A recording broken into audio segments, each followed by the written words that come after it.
নমস্কার বন্ধুরা, নতুন একটা ভিডিও নিয়ে আপনাদের সামনে হাজির হয়েছি। আমাদের চ্যানেলে নতুন হয়ে থাকলে চ্যানেলটিকে সাবস্ক্রাইব করে পাশে থাকা বেল আইকনটিকে প্রেস করে নোটিফিকেশন অল করে রাখবেন, যাতে আমাদের তৈরি করা ভিডিও বা পাঠানো ভিডিও সবার প্রথমে আপনার কাছে পৌঁছে যেতে পারে। আজ আমাদের রেসিপি হলো ছোলার ডালের মতিচুরের লাড্ডু।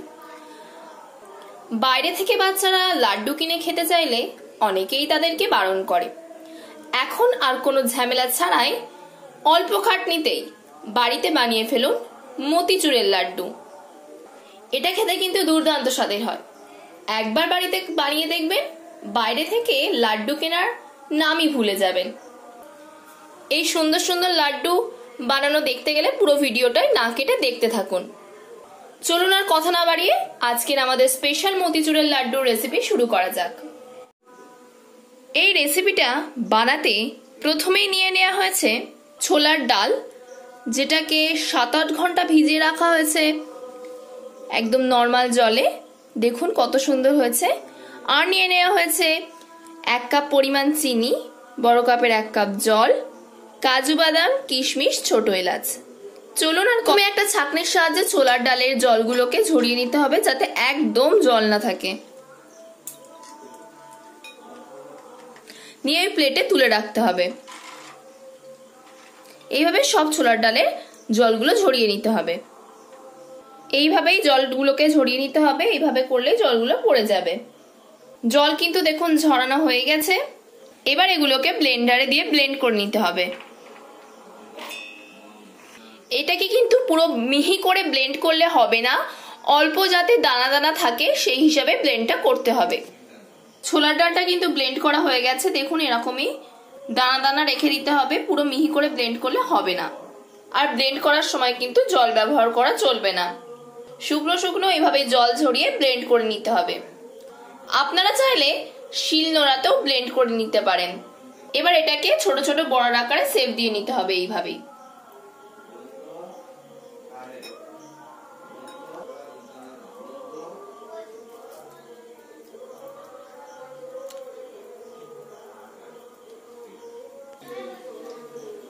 সব কিন্তু বড়ার আকারে শেপ দেওয়া হয়ে গেছে। গ্যাসটা অন করে দেওয়া হয়েছে এবং কড়াইটা বসিয়ে দেওয়া হয়েছে গরম হওয়ার জন্য। কড়াইটা কিন্তু গরম হয়ে গেছে। এর মধ্যে দিয়ে দিতে হবে সাদা তেল। তেলটা কিন্তু গরম হয়ে গেছে। এতে বড়ার আকারে যে ডালগুলোকে সেভ করে রেখেছিল সেটাকে এবার ভেজে নিতে হবে। এবার বড়াগুলোকে একে একে দিয়ে দিতে হবে।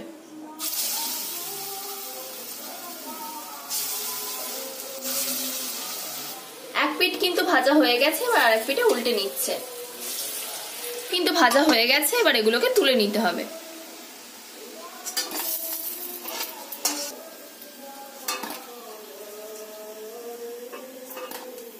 এবার একে একে যেগুলো আছে সেগুলোকে ভেজে নিতে হবে।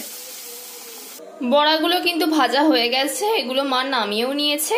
এইভাবে শক্ত করে ভাজতে হবে, বেশি নরম করলে কিন্তু হবে না। এইভাবে বড়াগুলোকে ছোট ছোট টুকরে ভেঙে নিতে হবে।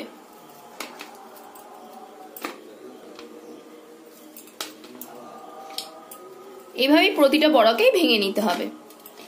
দেখুন বড়াগুলোকে এইভাবে ছোট ছোট টুকরে কেটে নেওয়া হয়েছে। এর মধ্যে এবার এটাগুলোকে দিয়ে ব্লেন্ড করে নিতে হবে।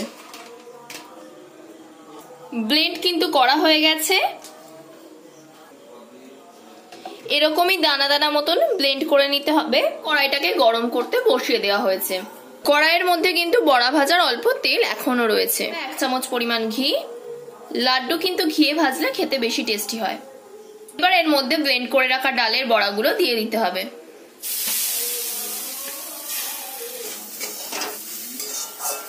ভাজা কিন্তু হয়ে গেছে। এবার এটাকে নামিয়ে নিতে হবে।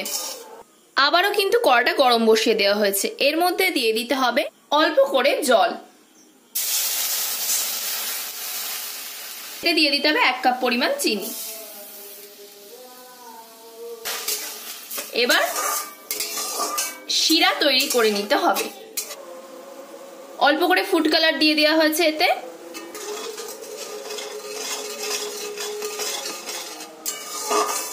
গ্যাসটা কিন্তু অফ করে চিনি শিরাটাকে একটু ঠান্ডা করে নিতে হবে।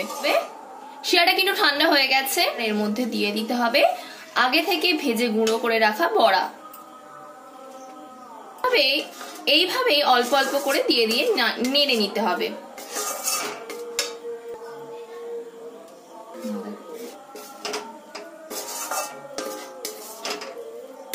গ্যাসটাকে কিন্তু অন করে দেওয়া হয়েছে। এবার গ্যাসটার আঁচ মিডিয়ামে রাখতে হবে, অর্থাৎ গ্যাসটা মিডিয়াম আঁচে রাখতে হবে।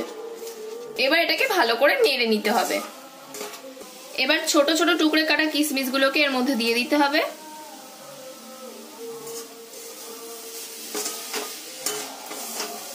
এটা কিন্তু প্রায় হয়ে গেছে, এটা মিহি দানা হয়ে গেছে। এবার এটাকে পাক দিয়ে করতে হবে লাড্ডু। তো আপনারা দেখতে থাকুন ভিডিওটা। এর মধ্যে দিয়ে দিতে হবে 4টে ছোট এলাচকে গুঁড়ো করে রাখা হয়েছে, ওটাই দিয়ে দিতে হবে। এটা কিন্তু দিতে হবে সব সময় নামানোর আগেই।